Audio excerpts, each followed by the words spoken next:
ఎవ్వరు అధైర్యపడాల్సిన పనిలే. దాదాపు 20 ఏళ్ళుగా అందరం సీరియస్గా ప్రతిరోజు ప్రజల కొరకే పనిచేసిన వాళ్ళ మీద. ఇంకా నాకంటే సీనియర్లు ఉన్నారు. నేను 20 ఏళ్ళ నుంచి ఉన్నా కానీ నాకంటే ఇంకా ఓ 10-20 ఏళ్ళ నుంచి సీనియర్లుగా పనిచేసిన వాళ్ళు ఉన్నారు. సరే, ఇప్పుడు కొంచెం గ్యాప్ వచ్చింది కదా అని మనం డల్ కావద్దు.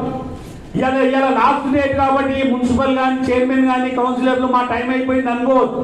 మీ టైం అయిపోలే. రాజకీయంగా మీ టర్మ్ అయిపోయింది, 5 ఏళ్ళ టర్మ్. ప్రజా జీవితంలోకి ఒకసారి వచ్చిన తర్వాత ఇలా మేము 10 ఏళ్ళు ఎమ్మెల్యేగా చేసినాం, అన్న మంత్రిగా పనిచేసినాం అంటే అయిపోయిందా? ప్రతిపక్షంలో కూడా మనం ప్రజల కొరకు పనిచేయాలి, మన కార్యకర్తల కొరకు పనిచేయాలి. ఏడు అవసరం ఉంటే వాళ్ళ కొరకు మనం కొట్లాడాలి. ఇంకా స్పీడ్గా పనిచేయాలి తప్ప మన టైం అయిపోయింది, నా టర్మ్ అయిపోయింది, ఇంట్లో కూర్చుంటామంటే అది రాజకీయ నాయకుల లక్షణం కాదు. పదవి ఉన్నా లేకున్నా ప్రజల మధ్యలో ఉండాలి. పదవి ఉన్నా లేకున్నా కార్యకర్తలకు అండగా నిలబడాలి. పదవి ఉన్నా లేకున్నా నిరంతరం ప్రజా సమస్యల మీద మనం కొట్లాడాలి. అప్పుడే రాజకీయంగా మనం ముందరకు పోయే అవకాశం ఉంటుంది. నేను 5 ఏళ్ళు చైర్మన్ చేసినాం, 5 ఏళ్ళు కౌన్సిలర్ చేసినాం, అయిపోయింది అనుకో. రాజకీయాల్లో రిటైర్మెంట్ అనేది ఉండదు, ఏది అయిపోయినప్పుడే తప్ప. కానీ నేను నమ్ముకున్న కార్యకర్తలు చాలా మంది ఉంటారు.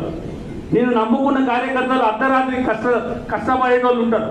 ఇటువంటి వాళ్ళ కొరకు మనం నిరంతరం, మీరు చూస్తున్నారు, దాదాపు సంవత్సరం అయిపోయింది, ఎలక్షన్లు అయిపోయి మేము ఓడిపోయి, అయినా కూడా ఏ రోజు నిరుత్సాహపడకుండా ఈ నియోజకవర్గంలో నేను కానీ సీనన్న కానీ పాలమూరు నియోజకవర్గంలో ఎట్లా తిరుగుతున్నాం, భరోసా ఇవ్వాలన్న ఆలోచనతో, కార్యకర్తలకు ధైర్యం ఇవ్వాలన్న ఆలోచనతోటే మేము నిరంతరం ప్రజల మధ్యలో ఉన్నాం.